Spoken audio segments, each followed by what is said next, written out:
కూరగాయలమ్మా కూరగాయలు, వంకాయలు, బెండకాయలు, దొండకాయలు, పాలకూర, కొత్తిమీర. కూరగాయల కాగు కేజీ అమ్మా 50 రూపాయల కిలో. ఉన్నాయి ఉన్నాయి. వంకాయలు ఎట్లా కిలోనమ్మా? 80 రూపాయల కిలో. అమ్మేంది అమ్మ? అమ్మలేదు బొమ్మలేదు. లచ్చక్క అని విలు. సరే లచ్చక్క ఎట్లా కేజీ? 80 రూపాయల కిలో. టమాటాలు 30 రూపాయల కిలో ఉన్నాయి లచ్చక్క, నువ్వేమో 50 రూపాయల కిలో అంటున్నావు. ఏంది 30 రూపాయల? ఎన్నడన్నా కొన్నావు టమాటాలు? నన్నాడు అన్ని ఉంచి కొనాలంటే భయం అమ్మ, రేట్లు ఎక్కువ ఉంటాయి కూరగాయలు. ఏంది నా దగ్గర అడ్డగోలుగా రేట్లు ఉంటాయా? ఏం పుణ్యానికి వస్తున్నాయి అనుకుంటున్నావా, పుక్కానికి వస్తున్నాయి అనుకుంటున్నావా? ఇంకొకసారి గల్లికాడ నా బండి అయితే ఆపు, అప్పుడు చెప్తా. అడ్డగోలు రేట్లు చెప్తూ నీకేం కావాలక్క? వంకాయలు కావాలమ్మా. కొనకపోతే కొట్టేటట్టే ఉన్నావు అమ్మ నువ్వు. అమ్మో ఈమె కూరగాయల కానీ ఇంత రేట్లు పెడితే వడ్డీ పైసల కడనే సంపద తింటది. కూరగాయలు కూరగాయలు కొన్ని పైసలు వడ్డీ కావాలప్ప. ఏంది పైసలు కావాలన్నా? పైసలు లేవు గీసలు లేవు, పోపో. గట్లనే కక్క పైసలు చాలా అవసరం ఉన్నాయి, నీకు దండం పెడతా జరిగిరా. అయితే మరి నా దగ్గర వడ్డీ ఎంతనో తెలుసుకొని వచ్చినావా? తెలుసా కాక, నాకు పైసలు చాలా అవసరం ఉన్నాయి. సరే ఇస్తా కానీ జమానత్ ఎవరు నన్ను పట్టుకొని రా, గప్పుడు ఇస్తా. సరే అక్క తీసుకొస్తా. మంచిది పో. లచ్చక్కని డబ్బులు అడిగితే జమ్నాథ్ పెట్టమన్నది. ఎవరిని జమ్నాథ్ అడగాలి ఏం అర్థం కావట్లేదు, ఎవరిని అడగాలి? శివపన్న వస్తున్నది, అడుగుదాం. శివపన్న అన్న, లచ్చక్క దగ్గర డబ్బులు అడిగిన, నాకు అర్జెంట్ అవసరం ఉన్నాయని. అక్కనేమో జమ్నాథ్కి ఎవరైనా తెస్తేనే డబ్బులు ఇస్తానంది. కొంచెం జమ్నాథ్ ఉండన్నా. అమ్మో లచ్చక్క దగ్గరనా? లచ్చక్క దగ్గర జమునాథ్ నేను ఉండాలా? నన్ను ఉండమంటున్నావా చావమంటున్నావా? నన్ను ఉండమంటున్నావా చావమంటున్నావా? నేనైతే ఉండా. ఏందన్నా గట్లా పడుతుంది? మీరు జమ్నాథ్ ఉంటారనే కదా నేను అడిగాను. ఇప్పుడు నువ్వే ఉండాలంటే ఎవరిని అడుగుదన్నా? వెంకటేశ్వర పోయి అడిగేసి వస్తాను. అడగండి. సరేనా? సరే.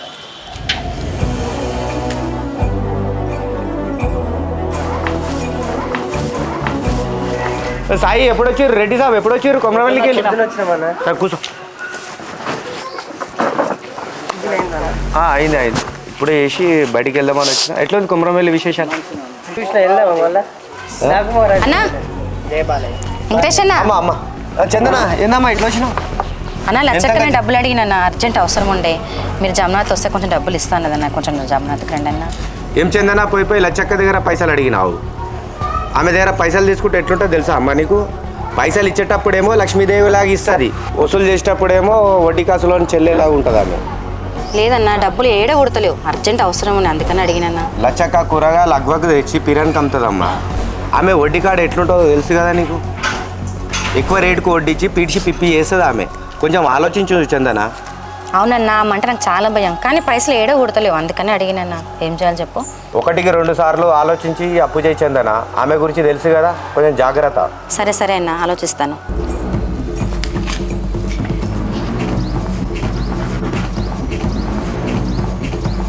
ఏం చందనా, ఎవరైనా జమునాథ్ దొరికారా?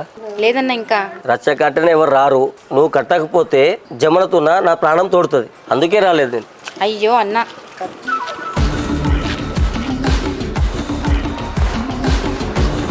ఏం చందన, లచ్చక్క దగ్గరికి పైసలకు పోదామన్నావు కదా, మరి ఏమైంది? అవునన్నా పైసలు అవసరమే, కానీ లచ్చక్క చూస్తే భయం వేస్తుంది అన్న, డబ్బులు వద్దనుకుంటున్నా. సరే లచ్చక్క గురించి అర్థమైంది కదా, ఇక ఓ. అయ్యా నా కొడుకు బాగలేదు, ఏమన్నా సాయం చేయవా? అయ్యా నా కొడుకు బాగలేదు, ఏమన్నా సాయం చేయవా?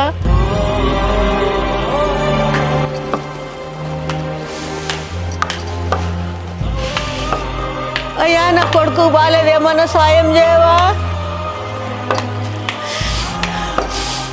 అయ్యా నా కొడుకు బాగలేదు, ఏమన్నా సాయం చేయవా? నాకు నెట్ రీఛార్జ్ లేదు, నీకేమి ఇవ్వాలమ్మా?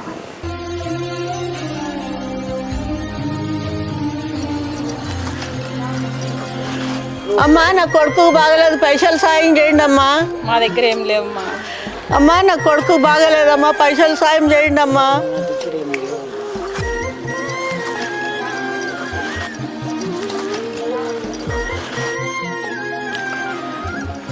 అయ్యా నా కొడుకు బాగలేదు, ఏమన్నా సాయం చేయరా అయ్యా?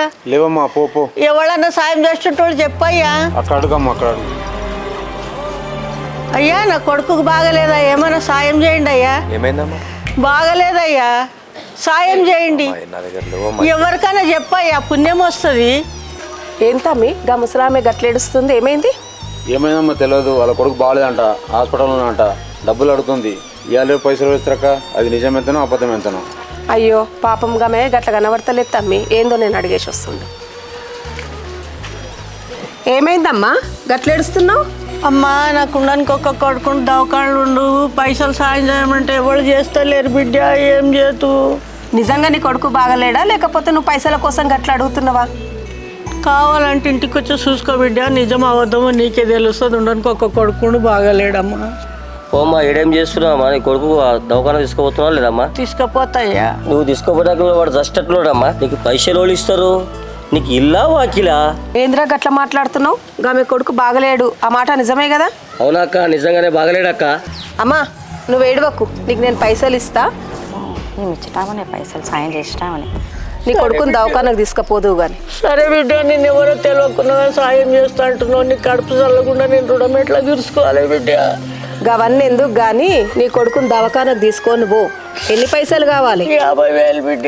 50,000 నేను ఇస్తా. సరే బిడ్డ. తమ్మి నీ ఫోన్కు నేను 50,000 వేస్తా. దవాఖాన కడిగి పోయి ఈ అమ్మతోని అలా కొడుకు దేని సంగతో జర చూసిరా.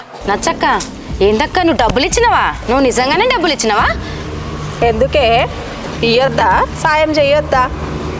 అయినా కానీ నువ్వు పైసలు అడిగినవు, ఎటు పోయినావు, మళ్ళీ రాలేవు.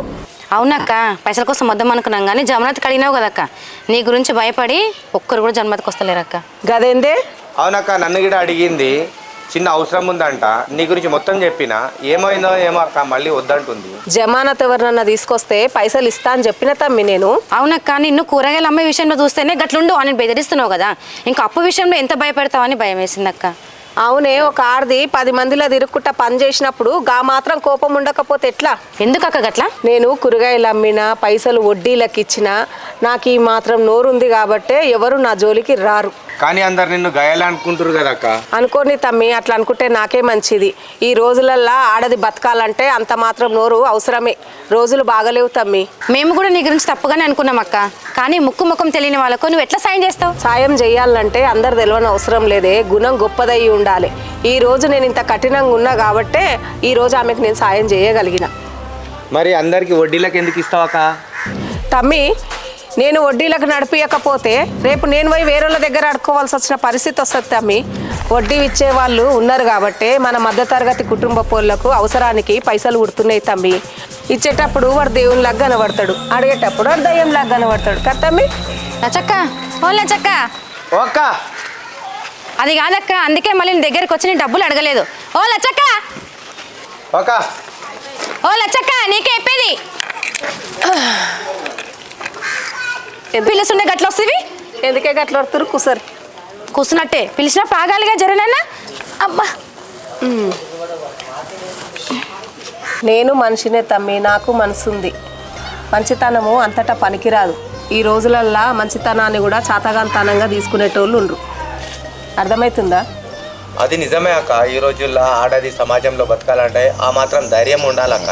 కఠినంగా మాట్లాడేటోడు చెడ్డోడు అని అనుకోవద్దు, ప్రేమగా మాట్లాడేటోడు మంచోడు అని అనుకోవద్దు. ఒక మనిషికి ఆపద వచ్చినప్పుడు తోడుగా నిలబడ్డటోడే నిజమైన మనిషి తమ్మి. అక్క, ఈరోజు చూసిందంతా నిజమేనా అక్క? అవును తమ్మి, ఎప్పుడే కానీ మనిషిని చూసి క్యారెక్టర్ డిసైడ్ చేయొద్దు. అర్థమవుతుందా? ఏమే చందన, పైసలు వద్దా? కావాలక్క.